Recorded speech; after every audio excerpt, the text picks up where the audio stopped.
C'est un honneur de présenter mes travaux ici. Je commence. Maintenant, il faut que tu nous convainques. Eh ben, c'est pas de pression. Ok. Donc, je vais vous parler d'existence et unicité en loi du système de particules de Kähler-Segel. On va introduire un peu tout. La star de cet exposé, je commence directement, c'est cet EDS. Je vais tout expliquer un peu petit à petit. N'hésitez pas à me dire si vous ne voyez pas. Donc, on a un système de n particules en interaction. Donc, dxit égale dBit, moins θ sur n, somme pour les j différents de i, xit moins xjt, xit moins xjt carré dt. Ok, donc c'est cet EDS qui va nous intéresser. Le θ, c'est un paramètre qui est strictement positif. Mes particules, elles vivent dans R2, donc dans le plan. Et bon, moralement, ce que ça représente, c'est dans un contexte biologique. On a des bactéries qui sont dans le plan. Elles diffusent pour explorer leur environnement, c'est pour ça que j'ai mis un Brenner, et elles émanent un chémoattractant qui fait qu'elles s'attirent les unes les autres. Et donc il y a une force en 1 sur x qui font qu'elles vont toutes s'attirer les unes les autres. L'idée c'est de modéliser un phénomène qui s'appelle la chimiotaxie. Donc les particules relâchent des phéromones qui font qu'elles vont s'attirer dans ce cas-là, et elles diffusent. Et la grande question dans ce modèle en général, c'est de savoir si, qui gagne entre la diffusion et l'attraction. C'est deux phénomènes qui sont de nature différente avec des effets complètement opposés. La diffusion qui fait tendre à étaler les particules et la concentration qui tend à les concentrer ensemble. Biologiquement, qu'est-ce qui conduit à l'attraction ou à l'attirance ? Alors moi, je ne me suis pas trop intéressé aux phénomènes biologiques derrière. Il y a toute une littérature là-dessus. Et d'ailleurs, bon, cette équation en tant que telle, je pense que d'un point de vue modélisation, elle n'est pas parfaite, elle est plus reprise pour des challenges mathématiques. Mais je ne saurais pas répondre. Dans les applications, il me semble que c'est l'équation derrière, en fait, qui est derrière, qui est couplée à d'autres systèmes. C'est un système un peu plus compliqué. Mais bon. Complètement. Mais j'avais parlé avec M. Velasquez qui m'avait dit que, bon, d'un point de vue application, il n'y croyait pas trop. Mais moi, je n'ai pas vraiment de point de vue là-dessus. C'est un joli problème. Voilà, c'est ça, exactement. Oui, moi, j'en parlerai plus dans un point de vue maths que d'un point de vue modélisation pendant cet exposé. Et avant même de s'intéresser à la question de qui gagne entre diffusion et attraction, la question c'est est-ce que cette équation elle est bien posée, quoi. Et il y a un gros challenge ici qu'on voit, c'est qu'on a une force en 1 sur x. Et bon, force en 1 sur x, les techniques classiques échouent. Je vais ajouter quelque chose aussi, donc il y a quelque chose que je présenterai un peu plus loin dans l'exposé, c'est que les particules s'attirent, et elles s'attirent tellement fort qu'il va y avoir des collisions entre les particules. Je le détaillerai beaucoup plus tard, mais comme les particules rentrent en collision, eh ben, les trajectoires de ce processus, ça n'a rien à voir avec les trajectoires de n browniens indépendants dans R2. Parce que n browniens indépendants, ils ne se touchent pas. Donc je ne peux pas passer vraiment de l'un à l'autre en faisant Sherzanov. Donc les techniques LP-LQ, ça ne marche pas dans ce cadre-là. Ok. Je détaillerai bien sûr plus tard ces histoires de collision. J'en aurai besoin plus tard, mais pour l'instant, je vais juste introduire. Donc, les questions d'existence et d'unicité, elles ont déjà été adressées par plusieurs personnes. Les premiers à ma connaissance qui sont intéressés à cette question, c'est Nicolas Fournier et Benjamin Jourdain. Alors, pour les dates, je vais être très imprécis, mais je pense que c'était en 2017, où ils se sont intéressés à plein de choses, et notamment l'existence de systèmes de particules. Et ils arrivent à le montrer, entre guillemets, ils ont existence, au sens classique, jusqu'à taux 3. Donc le premier instant, on a 3 particules qui rentrent en collision. Quand je dis existence, je veux dire qu'on a une vraie EDS. Ça veut dire qu'on a vraiment une solution qui vérifie l'EDS que j'ai écrit au tableau au sens classique, c'est un processus d'Ito. Donc en particulier, si vous mettez des valeurs absolues ici, et que vous intégrez, le truc est fini presque sur non. Ils se sont un peu posé des questions sur l'unicité en loi, et pour l'unicité en loi, ils ont réussi à traiter le cas n égale 2. Voilà. Alors, cette partie existence jusqu'à la première collision triple, enfin ça veut dire jusqu'à la première fois, il y a 3 ou plus particules qui rentrent en collision, ça veut dire moralement que tout ce qui est collision double, on sait les gérer. Donc s'il n'y a que des collisions doubles, le drift n'explose pas trop. Mais le problème, c'est que si on veut comprendre ces histoires de compétition entre l'attraction et la diffusion, Ce qui va se passer, et je le détaillerai un peu plus tard dans le talk, il va y avoir des collisions macroscopiques. Il va y avoir un nombre macroscopique de particules qui vont rentrer en collision. Et ben, on voit que si on définit le processus jusqu'à taux 3, ça ne capture pas ce genre de phénomène. Donc on a envie de définir le processus un peu plus loin parce que les choses intéressantes se passent après. Ok, donc ça c'est la première chose. Et il y a une autre approche pour définir ce système de particules qui utilise la théorie des formes de Dirichlet.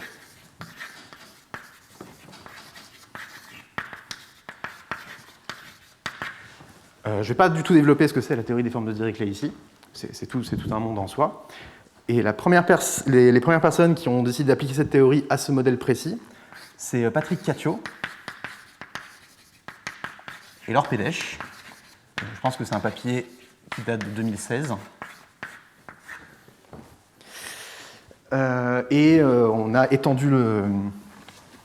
On a généralisé leur travail avec Nicolas Fournier très récemment, je crois que c'est en 2022. Ça ne donne pas d'informations trajectorielles, ça. Je vais y revenir. A priori non, mais bon. Je vais y revenir.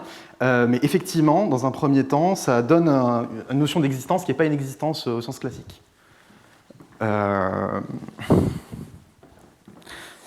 ce qu'ils avaient fait avec Patrick Katyó et Laure Pédèche, ils avaient réussi à quelque chose d'un petit peu similaire. Ils avaient réussi à traiter les collisions doubles essentiellement, sans rentrer dans le détail de ce qu'ils ont fait.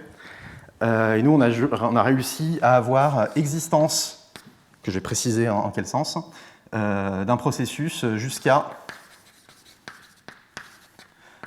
taux, je vais dire taux exp, qui est le taux d'explosion. Ce qui va se passer, en fait, c'est qu'à un moment, il va y avoir différents types de collisions. Donc, comme je vous l'ai dit, je vous présenterai ça un petit peu plus tard. Il va y avoir plusieurs types de collisions. Il va y avoir des collisions juste réfléchissantes. On va rentrer en collision, on va se séparer. Et il va y avoir des collisions où, quand on rentre en collision, on va rester collés ensemble. J'expliquerai un peu pourquoi, ce sera beaucoup plus clair dans une trentaine de minutes. Mais si ça arrive, s'il y a des particules qui restent collées ensemble jusqu'à l'éternité, bah, ce drift, on ne va pas réussir à en faire sens, même en un sens faible. Enfin, ce que je veux dire, c'est qu'après, il y a un phénomène biologique derrière, donc il y a une équation qui doit décrire les choses, mais ce ne sera vraisemblablement pas sous cette forme-là. Donc ce que je veux dire, c'est que d'un point de vue temps d'explosion, la théorie des formes de Dirichlet semble optimale, parce qu'on arrive à définir jusqu'à l'instant où on ne s'attend pas à pouvoir étendre le processus de toute façon, sans changer un peu les règles du jeu. Mais le problème, c'est que dans cette formulation, en fait, c'est une formulation assez abstraite où on dit qu'il existe un processus de diffusion qui a la bonne forme de Dirichlet. Donc, a priori, il n'y a pas d'information trajectorielle du tout, en général.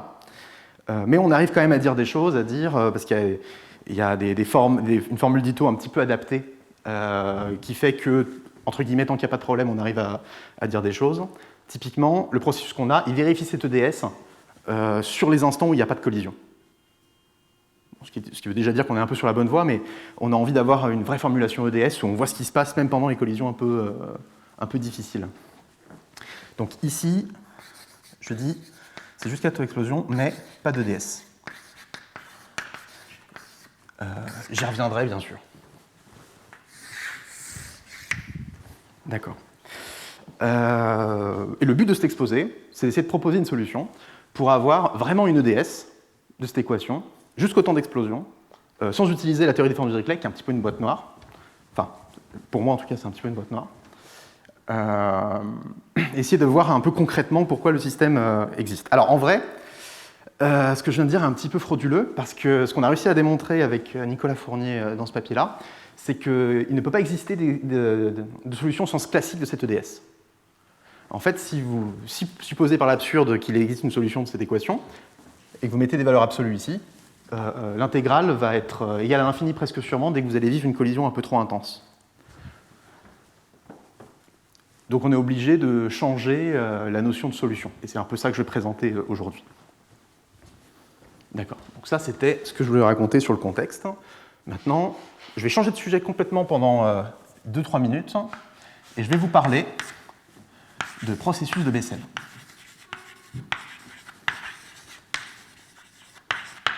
Ok. Donc ça, c'est un processus qui est beaucoup plus connu. sur lequel on sait dire plein de choses, et je vais vous expliquer pourquoi je m'intéresse à lui. Donc, ZT, qui est positif. Un processus de Bessel, c'est un processus positif. Enfin, moi, je choisis cette définition-là, positif, tel que il vérifie cette EDS-là. DZT, c'est DBT, plus, et là, je vais me tromper à tous les coups sur la constante, c'est pas celle-là qui m'intéresse de toute façon, DBT plus delta moins 1 sur 2 ZT dt, ou delta est ce qu'on va appeler la dimension. Tiens, ce qu'on va appeler la dimension, ça va être très clair pourquoi je parle de dimension dans quelques instants.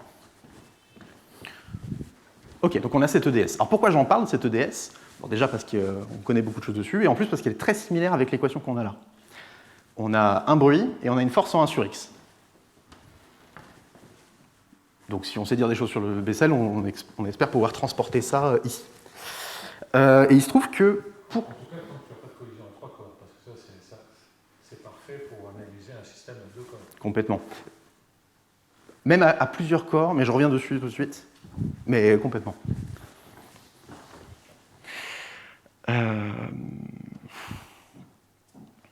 Le problème, c'est que cette équation...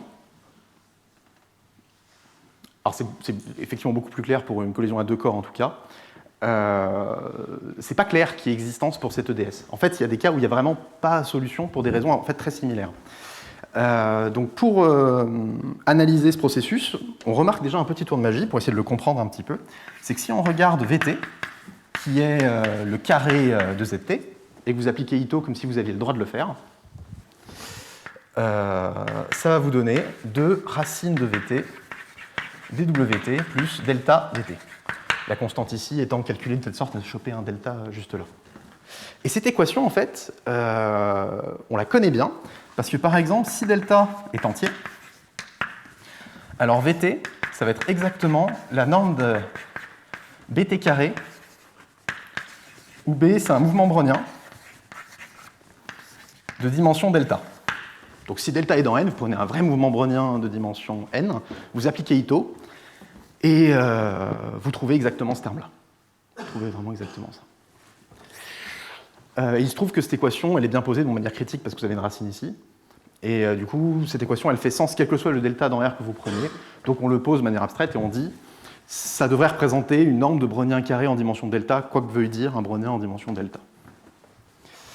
Et si on accepte ce fait, on accepte qu'il n'est pas trop dur de montrer que selon la dimension, on voit qu'on a un comportement différent par rapport à la récurrence ou la transience du mouvement brownien. Donc si delta est plus grand que 2, alors presque sûrement, Zt est strictement positif pour tout t positif. Bien sûr, j'écarte le cas pathologique où on part de 0, mais si on part de 0, on ne recroise plus jamais 0 après. Si delta est compris strictement entre 0 et 2, alors presque sûrement, alors je vais le dire de manière très lâche, mais pour tout t strictement positif, il existe un t plus grand que t tel que zt égale 0. Bon, en fait, c'est très mal dit. Ce que je veux dire, c'est que faut penser au brownien de dimension 1. Vous allez toucher 0 plein de fois, mais vous allez repartir à chaque fois. Vous allez avoir ce qu'on appelle des collisions réfléchissantes. C'est très mal dit ici, on pourrait dire beaucoup plus de choses, mais je le dis juste pour illustrer ce qui se passe. Et enfin, si delta est négatif, alors presque sûrement, il va exister un t strictement positif, tel que, pour tout t plus grand que t, zt est nul. Donc si on compare ça à des mouvements browniens, si la dimension est plus grande que 2, un brownien de dimension 2, alors il n'est pas transient, mais il ne va jamais toucher 0. C'est un peu critique. Et si vous augmentez en dimension, ça ne touchera jamais 0 non plus. Là, il faut penser au brownien de dimension 1. Et là, ça se voit par exemple très bien si delta égale 0. Si delta égale 0, vous voyez que 0 est solution de cette équation. Et si vous acceptez le fait qu'elle est bien posée, dès que vous touchez 0, vous restez collé en 0. Si vous mettez un drift encore plus négatif, et que vous êtes contraint à rester positif comme je l'ai demandé, vous êtes encore plus poussé à rester à 0. Donc si vous touchez 0, vous y restez encore plus, entre guillemets. Ok. Donc si je reviens à l'histoire d'existence ici, on se rend compte que, dépendant de la dimension, ça va être de plus en plus dur de définir ce processus au fur et à mesure que delta tend vers 0, parce que la singularité, on va la visiter de plus en plus. Si delta est plus grand que 2, a priori, on s'avance qu'il n'y a pas de problème. Et plus on va se rapprocher de 0, alors pour delta négatif, aucun espoir, parce que 1 sur 0, ça reste en 0, il n'y a aucun espoir. Et entre 0 et 2, bah, il faut voir ce qui se passe. Donc comment on fait pour essayer de... Donc, je peux définir ZT. On pose ZT qui est égal à la racine de VT. Voilà, parce que VT est très bien défini. Donc je fais l'inverse, je regarde la racine de VT, et je me demande quel est l'EDS vérifié par lui. Je ne peux pas appliquer Ito parce que la racine est singulière en 0, donc je rajoute un plus epsilon et je fais tendre epsilon vers 0. Et si vous faites ça, il y a essentiellement 2 cas, enfin il y a 3 cas, mais je vais en exclure un parce que je ne vais pas m'y intéresser. Si delta est strictement plus grand que 1, ZT vérifie l'EDS.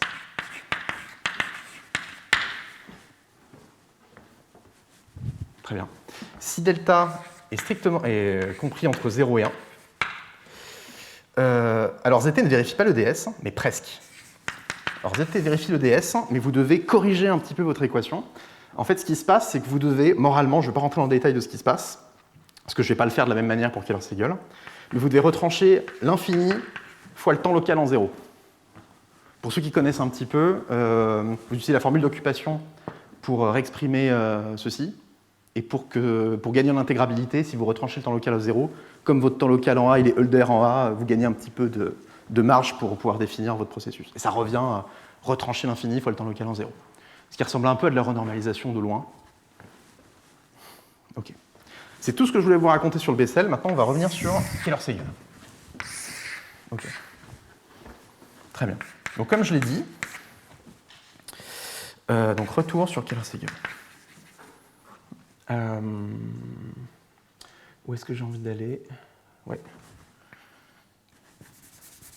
Je vais vous raconter certaines propriétés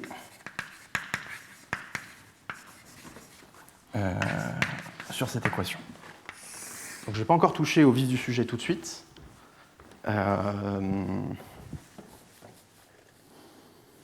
Voilà, ce que je veux dire, et ce que je préciserai un petit peu plus après, c'est que là, vous avez au moins des Bessel, vous avez un peu des Bessel cachés, quoi. Au moins pour les collisions doubles. On verra qu'en fait, ça va concerner toutes les collisions. Vous avez des Bessel qui sont cachés.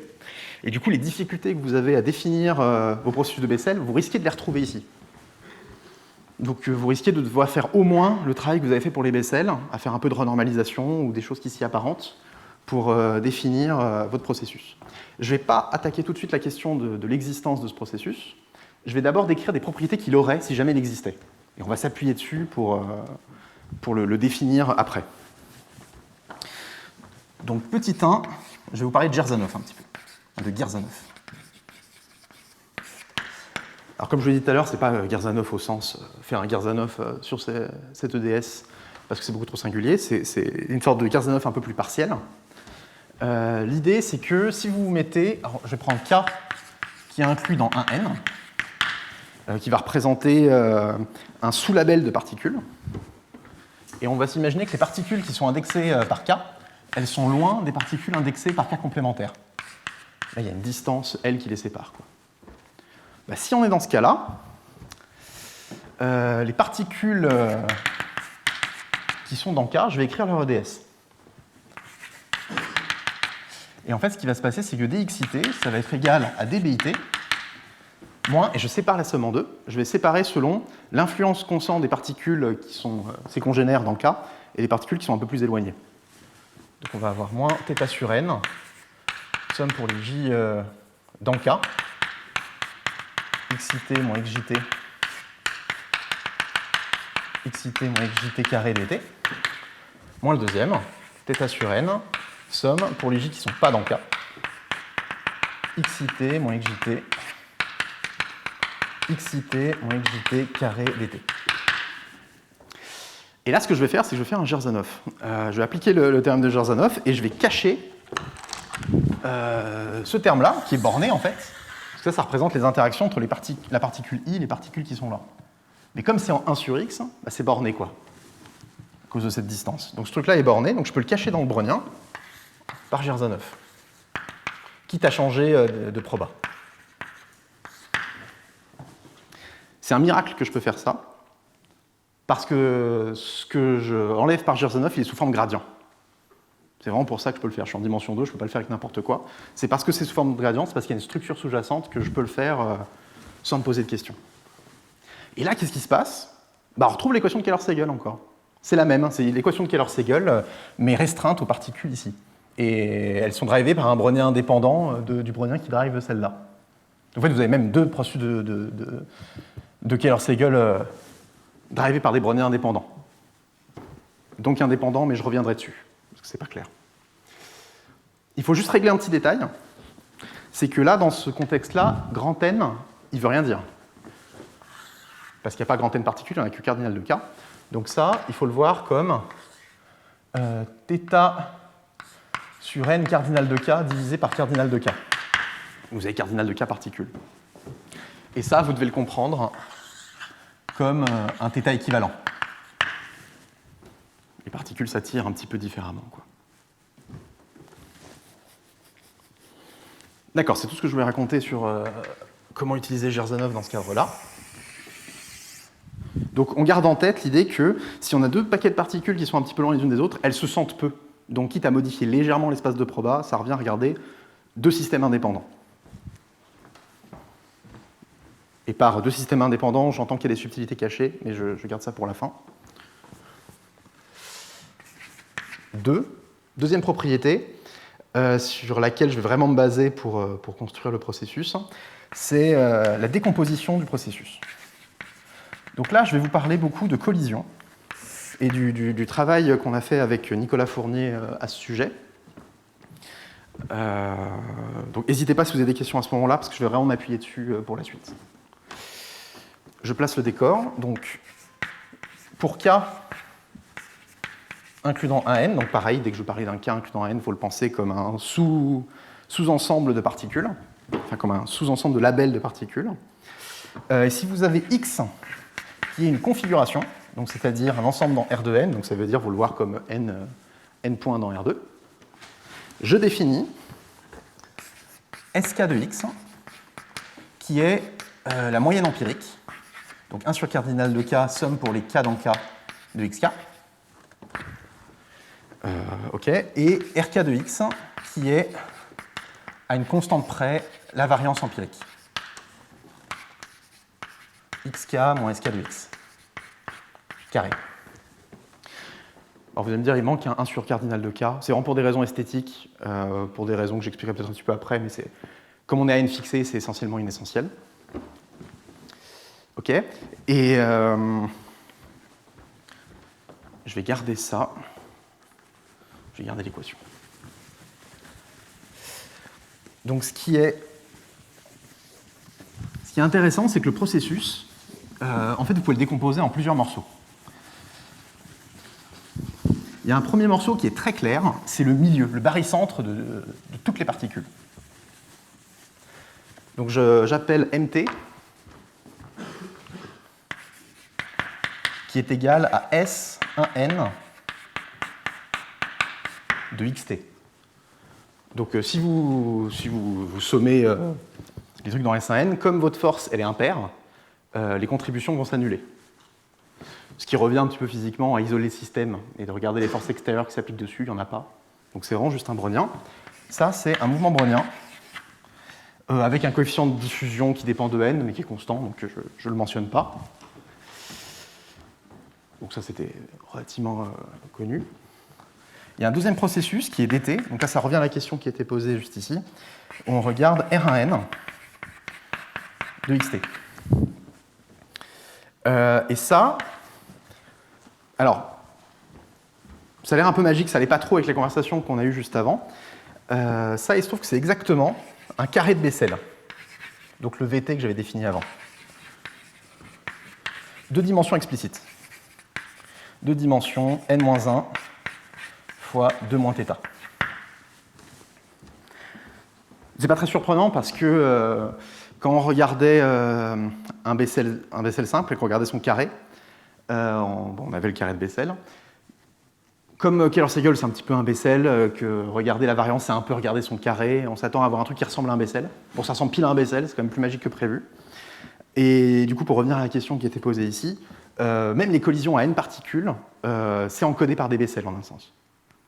Et en fait, de manière générale, si on applique un petit peu la remarque que j'ai faite sur Jerzanov, si vous avez des particules indexées par K et des particules indexées par K complémentaires, et qui sont de distance, quitte à changer de proba, ça, c'est un Kähler-Séguél indépendant, donc sa variance, donc je dis sous une proba Q,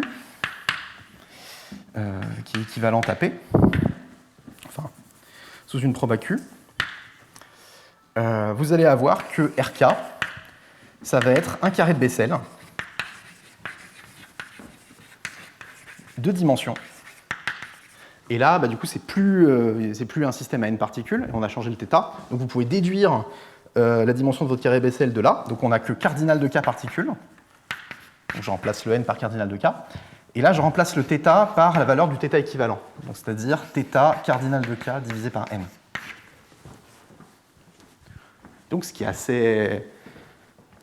C'est assez encourageant avec l'idée de comparer ça avec un Bessel, parce que je suis en train de dire que chaque collision avec un nombre fixé de particules, ça se comporte vraiment comme un Bessel, quoi, en un sens.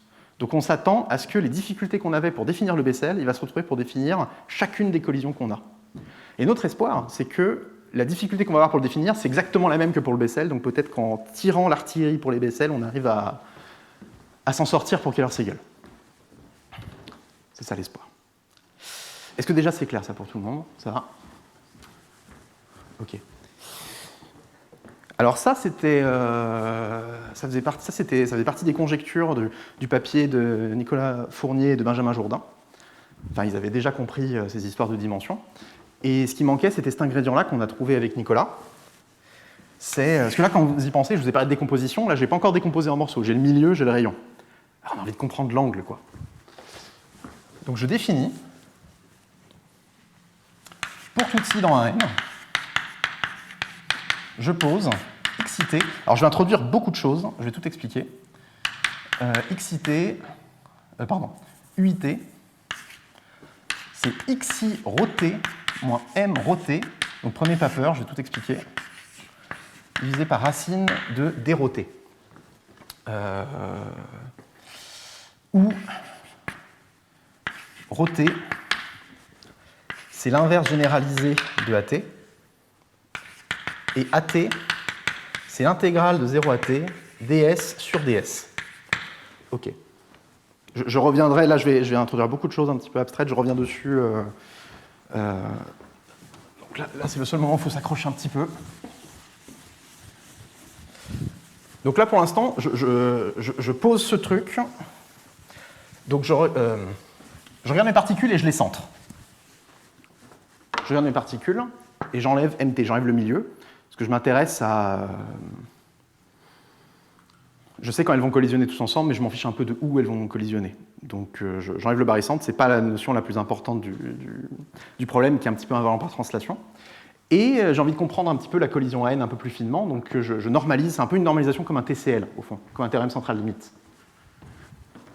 Et j'espère qu'en zoomant en espace, parce que c'est un peu ça l'effet que ça fait, c'est que je zoome en espace, entre guillemets, j'essaie de pouvoir comprendre un peu ce qui se passe.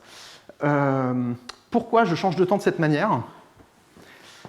Si vous prenez un brownien en dimension 2 et que vous regardez le brownien divisé par sa norme, vous allez avoir un truc sur le cercle. Vous avez envie de dire, bon, ça devrait être à peu près un brownien sur la sphère. Ce n'est pas le cas, parce que si jamais votre brownien il s'approche un peu trop de 0, un petit mouvement du brownien fait un gros mouvement sur la sphère. Et inversement, si un brownien est très très loin, s'il bouge beaucoup, vous allez à peine le voir sur la sphère. Donc vous devez changer le temps pour markovianiser un peu la situation. Et c'est ça que fait ce changement de temps. C'est d'ailleurs l'exact même changement de temps qu'on utilise pour le brownien. Et il se trouve que ça marche pareil dans ce cas-là. Tout ça pour dire, pour l'instant j'ai encore rien dit, mais je dis juste qu'avec ce changement de temps, ça paraît quand même... On risque d'avoir quelque chose d'un peu plus markovien, quoi. D'un peu plus à l'échelle. Une autre manière de voir les choses, c'est que là on vient de scaler en espace, et je scale en temps, parce que le processus il est un petit peu autosimilaire au fond. Parce que comme vous avez... il y a vraiment il y a un papier récent de Patrick Catio où il a poussé un peu cette idée plus loin, où il regarde le DP, il fait un champ de variables, pas le changement de variable autosimilaire classique, mais un truc un petit peu différent, et vous retombez sur le DP du en un sens, quoi. Et le fait que ce soit autosimilaire, ça vient un peu du fait qu'on regarde un problème critique. Le brownien et cette attraction, il y a une vraie tension entre les deux, et du coup, il y a un peu magiquement cette même propriété qui est le même scaling pour les deux. C'est ça un peu qui fait que ça marche. C'est parce que le problème est critique et difficile qu'on a des bonnes propriétés de scaling au fond. C'est un petit peu filandreux, mais ok. Et il se trouve que, alors si je pose, alors pour l'instant j'ai juste posé quelque chose, mais ce qui est magique, c'est que ce UT, il a une belle structure. Donc je pose UT qui est égal à U1T, UNT. Donc je regarde juste le vecteur de tous les trucs dans l'angle, et j'appelle ça un peu l'angle de mon processus, j'appelle ça le Keller-Segal sphérique, et lui, il vérifie une EDS autonome. Je l'écris. Je vais introduire plein de trucs, et là pareil, c'est le dernier moment où il faut s'accrocher un petit peu, après ça devrait aller un peu mieux. Alors DUT, je dis, c'est PH, PUT orthogonal, DWT, WT un brownien bien sûr, plus B de UT dt, moins 2n-3 sur 2 UT dt, peut-être une erreur de signe près. Donc ce qui est assez marrant, c'est qu'avec, en fait finalement ce qui est assez logique, c'est cette histoire d'invariance par échelle. Vous regardez, vous scalez en espace-temps le processus, et vous retrouvez quelque chose d'autonome. Je définis un petit peu les choses. H, c'est quoi? C'est l'ensemble des configurations dans R de n, telles que 1 sur n, somme des xi, I1 à n est égal à 0. Donc c'est l'ensemble des configurations centrées. Et pi h, c'est la projection orthogonale sur h. Pi ut orthogonale, c'est la projection orthogonale sur la sphère. Donc en fait, là, ce que je suis en train de dire, c'est que ces termes-là, finalement, vous pouvez un peu les oublier. C'est un peu des termes cosmétiques. Ça et ça. Je suis en train de dire, je prends Keller-Segal et je le mets sur la variété qui est la sphère, qui est la sphère de H. Alors bien sûr, un brownien, si vous le normalisez, il ne se comporte pas bien, il y a des vibrations que vous devez calmer. Et ben c'est ce terme-là. C'est le terme crochet pour calmer la normalisation sur la sphère. Et d'ailleurs, vous voyez apparaître la dimension de la variété sur laquelle vous projetez, ici. Vous avez 2n-3, qui est 2n, le R de n. Vous perdez 2 dimensions parce que vous recentrez sur H, parce que vous avez 2 coordonnées, et vous perdez 1 dimension parce que vous êtes sur la sphère. Vous avez 2n-3. Donc tout ça pour dire que ce truc en rouge, c'est un truc que vous retrouvez aussi pour un brownien que vous normalisez sur la sphère. Je suis juste en train de dire, c'est une conséquence du fait que je regarde ça, que je regarde la normalisation. C'est qui B, parce que je l'ai pas encore défini, ou pour tout i dans un n, bi de x, c'est moins θ sur n, somme, pour les j différents de i, xi moins xj, xi moins xj carré. Donc je suis juste en train de dire que c'est le drift de Keller-Segal. En fait, si vous regardez xt, vous avez que dxt, c'est un gros brownien dans R de n, plus b de xt dt. Donc là, c'est pas choquant avec tout ce que je vous ai dit sur les histoires d'autosimilarité. Je dis, en scalant en espace-temps le processus, vous retombez sur Keller-Segal, avec un autre brownien, parce que vous avez changé le temps bien sûr, conditionné à être sur la sphère, dans un sens. Donc ça, c'est quand même déjà assez magique. Et la magie ne s'arrête pas là, entre guillemets. Qu'est-ce que je voulais dire? Il se passe plein de choses. Donc là, on va rester dessus un petit moment. Le premier truc qui est très amusant, c'est que M, D et U, ils sont indépendants.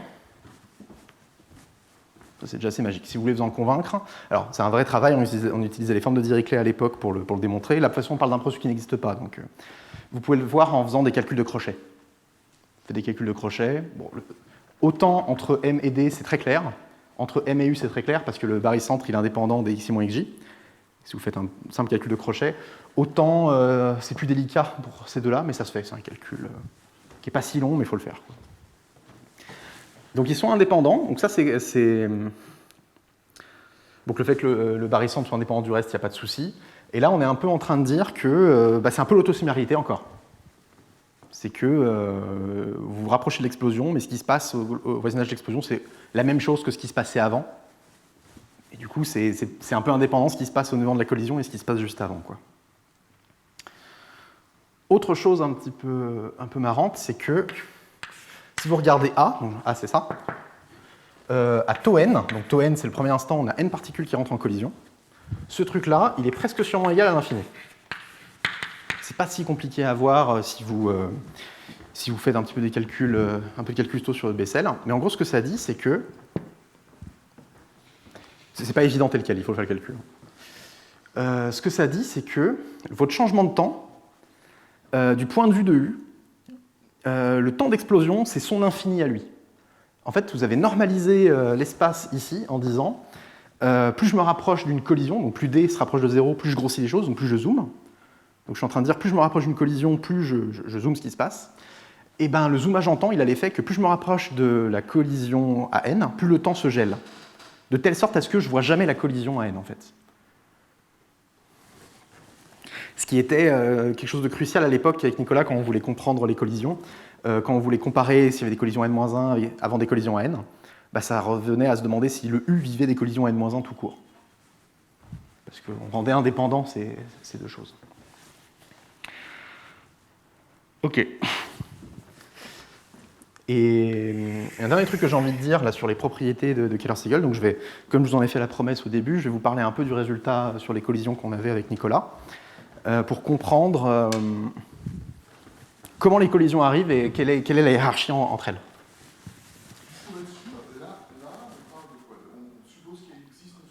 Ouais, c'est ça. Là, pour l'instant, il n'y a rien qui existe. Ouais. Qui n'existe pas, bien sûr. Mais je fais des manipulations un peu intuitives pour voir ce que ça devrait suivre. Oui, complètement. Pour l'instant, je n'ai rien construit. Je ne sais rien faire pour l'instant. Et on va essayer de se servir de ces propriétés pour le construire vraiment après.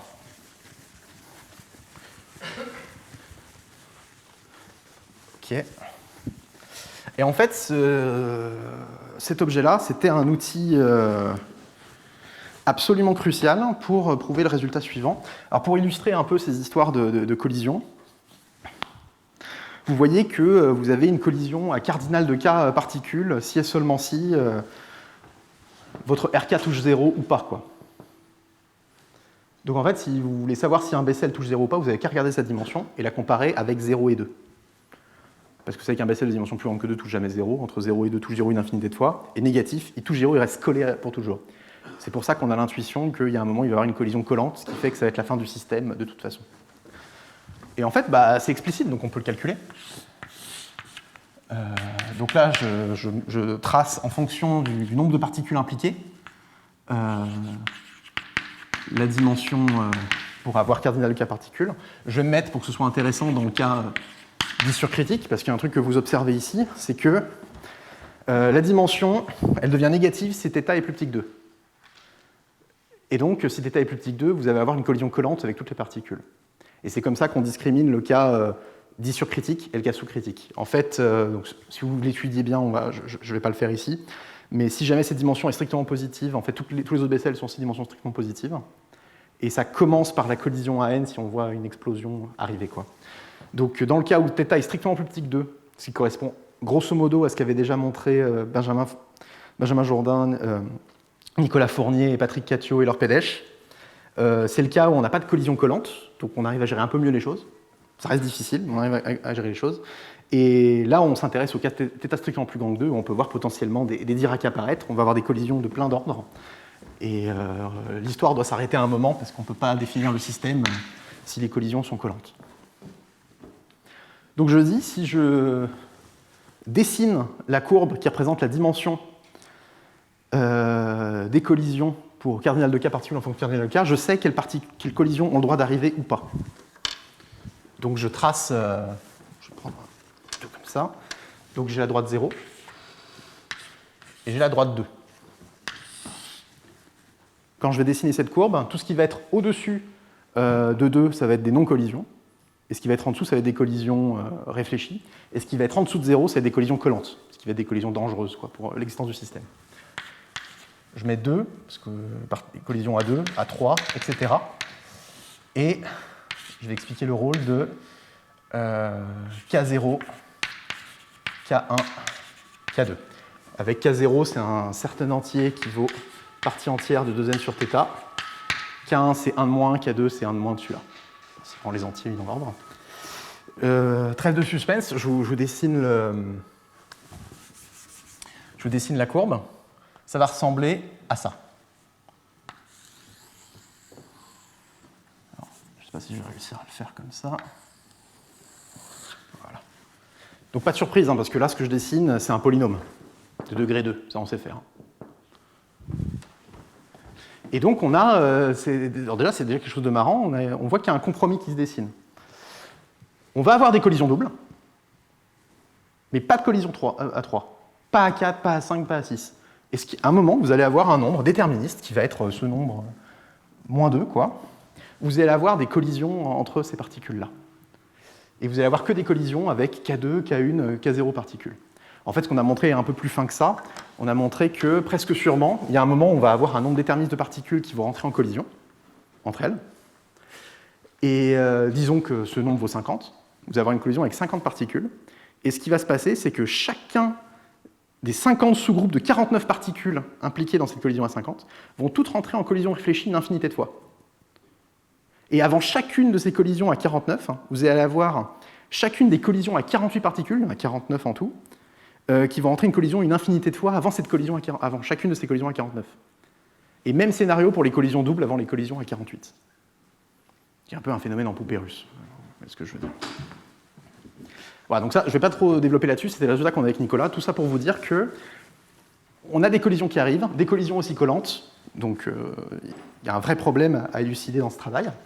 Et nous, ce qui va vraiment nous intéresser, c'est pas 2 ou 0, c'est 1. Parce que je vous rappelle que le Bessel, il est très bien défini pour des dimensions strictement plus grandes que 1, et mal défini pour des dimensions strictement plus petites que 1. Donc on espère qu'au-dessus de cette courbe, il n'y a pas de travail à faire, et qu'en dessous de cette courbe, il y a du travail de renormalisation, entre guillemets, à faire. Donc si on dessine cette courbe, il se trouve, alors hors cas pathologique, parce que selon la partie entière, c'est un petit peu sensible, quoi, mais en général, ce qui va se passer, c'est que vous allez avoir juste la collision à K1 pour laquelle il va falloir faire du travail.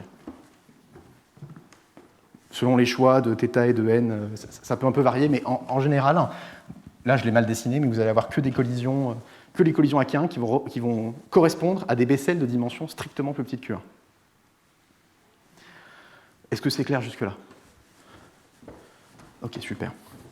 Donc ça, c'est le décor. Là, c'était un peu entre guillemets, les prérequis. Maintenant, je vais expliquer comment on va exploiter tout ça. Ok. Donc là, j'efface. Donc on passe à la suite. Grand 4.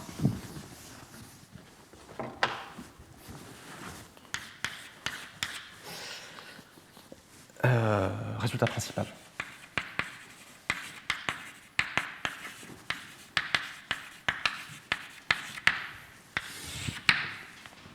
Alors je vais l'énoncer de manière un petit peu lâche, mais donc théorème. Alors, il n'est pas encore fait, hein, c'est un travail en cours. Donc je mets des guillemets.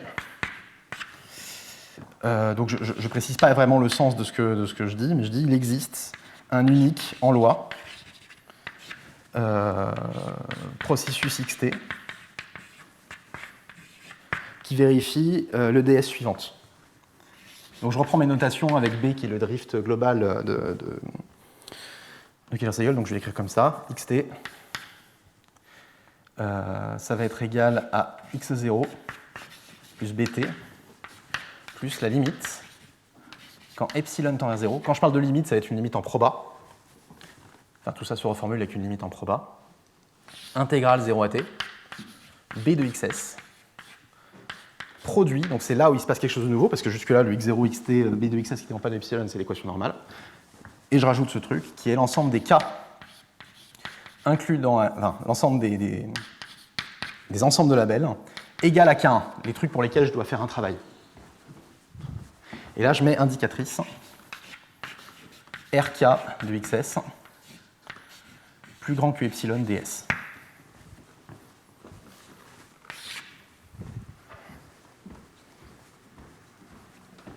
Voilà ce que je dis. Ce que je dis, c'est que, en fait, j'ai introduit une valeur principale un peu particulière, parce que bon, toutes les collisions sont un petit peu intriquées les unes dans les autres, mais c'est essentiellement une valeur principale que je suis en train de poser, en fait.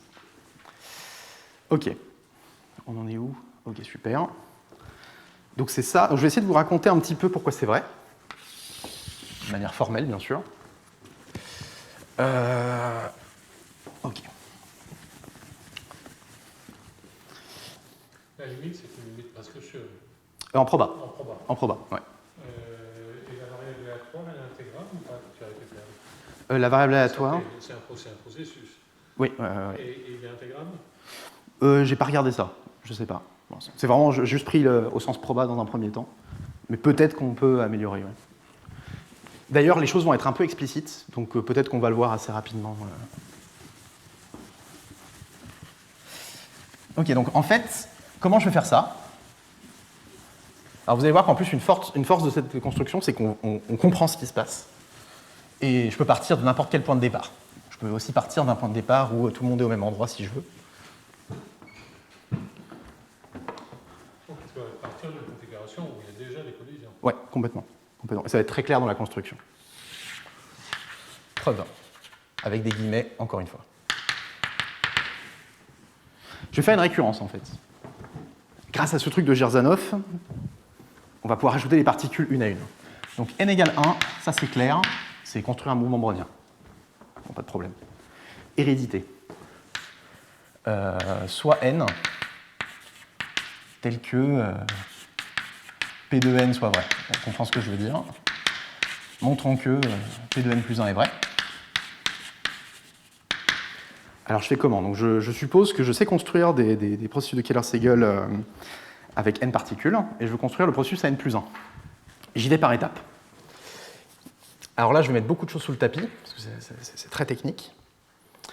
Mais en gros, ce qui va se passer, c'est que... Alors, je pars d'un x où tout le monde n'est pas au même endroit.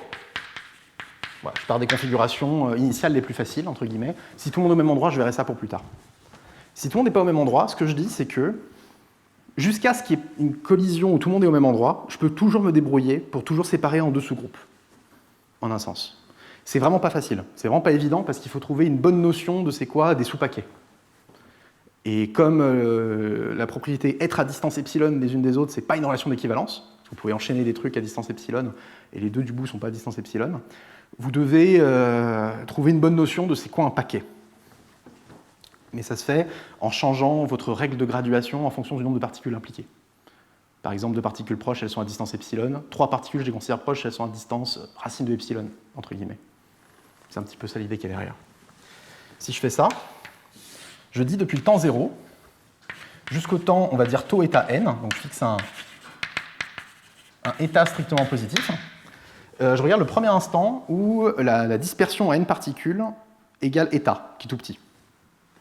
Et ce que je dis, c'est que jusque-là, je peux décomposer avec des vrais temps d'arrêt, enfin, ce n'est pas des excursions, c'est des vrais temps d'arrêt, sigma 2 état, etc., tel que entre 0 et sigma 1 état, je peux le séparer en deux sous-paquets, mais de particules, enfin, c'est toujours les mêmes sous-paquets. Et après, peut-être, je vais changer de sous-paquet le long de l'histoire, jusqu'à un taux état où vraiment ils sont tous proches. Voilà, donc j'ai une suite de temps d'arrêt où ce qui se passe là, c'est j'ai une seule configuration. J'ai un paquet K1, K2, K3, et j'ai des particules qui se tiennent à distance pendant ce temps. Et après, elles sont autorisées à changer de paquet. D'ailleurs, ça va arriver, avec ce que je vous ai raconté sur le résultat, comme vous allez avoir une infinité de collisions à toutes les particules possibles, ça va arriver. Mais comme je mets ce état strictement positif, ça ne va pas arriver une infinité de fois non plus. Ok. Ce que je dis maintenant, c'est que je me mets sur ce tronçon. Sur ce tronçon, qu'est-ce qui se passe? On va dire qu'il y a un paquet K1, un paquet K2 et un paquet K3. Avec des particules qui sont distantes les unes des autres. En fait, ce que je sais construire, moi, c'est pas exactement ça, mais je sais construire 3 Keller-Segel indépendants par mon hypothèse de récurrence. Et après, j'ai qu'à ajouter un coup de Jerzanov pour dire, bon, quitte à changer de proba, j'ai construit en loi mon processus jusqu'à sigma 1 état. Je reprends cette condition initiale, je refais le même truc jusqu'à ici. Donc là, en fait, ce que je dis, c'est que par récurrence, et en utilisant Jerzanov pour combler les trous qui manquaient, qui sont des trous pas graves, c'est des trous où les particules sont à distance les unes des autres, je dis, on arrive à construire xt pour n plus 1, pour t compris entre 0 et taux état n. En loi. Et on avait montré qu'il est unique, Parce que Girsanov, c'est subtil, je reviendrai dessus à la fin si on a le temps, mais moralement, Girsanov, ça n'a pas perturbé l'unicité en loi. Il y a quand même une difficulté, c'est que vous n'avez pas existence forte, donc si vous avez deux systèmes drivés par des browniens indépendants, c'est pas dit qu'ils soient indépendants. Malgré tout, il y a une petite magie qui fait que ça marche. Mais bon, disons que ça marche. Donc, on arrive à construire ce processus de manière unique. Donc, je dis avec unicité. Vous allez me dire, voilà, une fois qu'on a ça, par théorème d'extension de Kolmogorov, état envers 0 vous donne le processus xt jusqu'au premier temps de collision à n particules. Vous allez me dire, d'accord, mais là, en fait, j'ai rien fait parce que j'ai repris les difficultés d'avant et je suis allé jusqu'au vrai moment où il y a une vraie difficulté. Donc maintenant, il faut apprendre à passer de l'autre côté. Et là, en fait, il y a une petite magie. C'est que je viens accidentellement construire. Donc, on a construit par accident l'angle. Et bien sûr, l'angle, de toute façon, il n'a de sens que jusqu'à ce temps-là. Donc là, je viens vraiment de construire l'angle, en fait. Maintenant, j'ai envie de construire un candidat. Et je l'ai construit de manière unique. Parce que si vous en avez deux, vous prenez des barycentres et des Bessel indépendants, vous recomposez, ça fait deux solutions, il n'y en a qu'une, donc l'angle, il n'y a qu'un seul angle, quoi. On a construit alors de manière unique. On a unicité. Et maintenant, j'ai envie de construire un candidat pour cet EDS. Comment on fait? Là, je représente le Bessel en fonction du temps. Donc là, ça va être dt, en fonction de t. Vous avez votre Bessel là, qui va toucher 0 à des moments. En vrai, c'est des excursions, bien sûr, mais je vais le faire de manière macroscopique pour qu'on voit quelque chose. Qu'est-ce qui se passe? Quand on se rapproche ici, l'angle, c'est un processus qui vit sur la sphère, donc sur un compact. Et ce processus, il va se mettre à tourner très vite. Parce que, comme de son point de vue, ça c'est l'infini, là on est en train de tendre vers l'infini. Et c'est un processus de Markov sur une sphère. Il se trouve qu'il est ergodique. Alors c'est pas clair parce qu'il est singulier, mais vous faites des arguments à la main tweedy, ça marche très très bien. Il faut juste contrôler le fait que les particules retombent dans des configurations qu'on connaît bien, et ça on sait faire. On avait des idées là-dessus avec Nicolas à l'époque déjà. Donc votre angle est ergodique. Donc là, votre angle, il est à sa mesure invariante, qu'on se calcule explicitement, c'est à peu près celle de x restreinte à la sphère. Et bien, comment en faire partir? C'est simple, quoi. On repart de manière selon sa mesure invariante, quoi. Et du coup, là, ce qu'on va faire, c'est qu'on va mettre... Donc là, si je veux mettre un angle dans l'excursion d'après, mon angle, il part de moins l'infini, cette fois. Parce que ça, c'est le 0... Enfin, c'est moins l'infini pour l'angle. Et là, c'est plus l'infini. Donc là, je suis en train de construire un angle éternel qui part de sa mesure invariante et qui arrive à sa mesure invariante. Donc en fait, ce que je suis en train de dire, c'est que pour définir un candidat, le MT, il n'y a aucun problème pour le définir, c'est juste un brownien, il est indépendant du reste. DT, je sais le construire, c'est un Bessel. Et je prends une collection dénombrable UI d'angles éternels. Alors quand je dis éternel, c'est qu'il part de moins l'infini pour aller à l'infini. Et je les cale sous les excursions, quoi. Là, je vais mettre les angles, les UI, je les mets là, quoi. Tous indépendants. Et comme il y a cette propriété de je converge à ma mesure invariante ici, et ben ça devient indépendant de ce qui se passe après, tout d'un coup, aussi. Donc en fait, ce qui se cache derrière, là, donc j'ai le droit de poser ce candidat, je ne sais pas s'il vérifie l'EDS ou pas. Mais ce que je dis, c'est que tout d'un coup, je sais comment donner un sens à cet objet, parce qu'en fait, je suis en train de sommer des trucs indépendants. En fait, il y a un Lévy qui est caché derrière. Si je regarde tau t, qui est l'inverse du temps local du Bessel, pour le Bessel, et si je regarde, on va dire que je pars d'un point où tout le monde est au même endroit, c'est le point difficile, intégrale de 0 à tau t, bon, je pars de tau n, quoi. Et si je regarde, entre guillemets, B de XSDS, quoi que ça veut dire, bah ça, c'est un processus de Lévy, en fait. Parce qu'à chaque fois que vous avancez d'une excursion, bah vous rajoutez une excursion qui est indépendante de la précédente. Et ils ont toutes la même loi. En fait, là, je le dis de manière technique, mais en fait, ce qui se passe de manière moins barbare, c'est que comme à chaque fois vous rajoutez un angle qui est IID, il se passe exactement la même chose que quand vous avez un brownien et que vous regardez la décomposition du brownien en excursion autour de ces zéros. à chaque fois que votre brownien, vous avez une excursion, et vous avez un signe uniforme distribué entre plus et moins 1. Et bien là, c'est pareil. Et comme quand je somme, j'ai des angles de toutes les directions, et qui sont indépendants, il y a une sorte de loi forte des grands nombres qui se passe, ça revient à étudier un Lévy, quoi. Et en fait, on utilise des compensations pour bien définir cet objet. Donc ce que je suis en train de dire, c'est que si vous mettez des valeurs absolues, ce truc n'existe pas. Si vous l'intégrez, ça vaut plus l'infini. Mais si vous le voyez comme une intégrale impropre, ce qui est un peu l'idée d'introduire une valeur principale, et ben, il y a des compensations qui font que ça marche bien, que ça existe bien. Et ça vous permet de contourner le problème pour la collision N, et puis vous continuez votre récurrence, et c'est terminé. Et en plus, comme vous voyez exactement, comme vous avez unicité de l'angle U, ben vous avez unicité du X, parce qu'à partir de là, le système, il est explicite, quoi, par rapport au U, au D et au M. Donc vous avez unicité en loi du système que je viens de construire. Je vais faire peut-être 2 petites remarques. La première, c'est que cette stratégie... qu'est-ce que je voulais dire? La première, c'est que cette stratégie, elle semble robuste. Parce que, alors, là, pour l'instant, autant c'est un travail en cours. Autant le truc que je suis en train de vous dire, c'est plus des idées de projet qui sont en train de... Voilà. Mais si vous regardez une des ambitions qu'on a avec Avi Mayorkas et Milica Tomasevich, c'est de regarder cette équation avec un bruit commun. Vous rajoutez un bruit commun, vous perdez toute la structure. A priori, tout ce que je raconte ne marche plus. Mais en fait, je ne détaille pas comment, parce que ce n'est pas encore très clair dans nos esprits, mais ce qui risque de se passer, c'est que le processus reste markovien. Et ce qui va se passer, c'est que à chaque début d'excursion, enfin, ce qui était un Lévy au départ va devenir une martingale, c'est ça que je veux dire. Et du coup, on a des outils pour définir des martingales en ayant des estimations L2 de ce qui se passe à l'intérieur. Je n'ai pas compris. Ouais. Tu rajoutes un brownien commun ou tu vires aussi les... Alors, pas juste un brownien, parce que comme c'est additif, effectivement, ça ne change rien. Un brownien multiplicatif commun, oui. Ah, multiplicatif. Ouais. Je n'avais pas entendu ça. Oui. Sinon, Oui, sinon c'est facile. Ça fait, on va la trouver, Oui, bien sûr, c'est juste shifter le problème, complètement. Et si on rajoute un multiplicatif, du coup, on perd la structure. Il faut qu'il soit un petit peu radial, bien sûr, pour pouvoir permettre ces histoires d'invariance. C'est pas encore fait, mais voilà, c'est un projet. Et une autre remarque aussi, c'est ces histoires de... parce qu'en fait, il y a un truc que j'utilise qui m'avait un petit peu inquiété un temps. Quand vous voulez montrer l'unicité de ce processus jusqu'à tau n,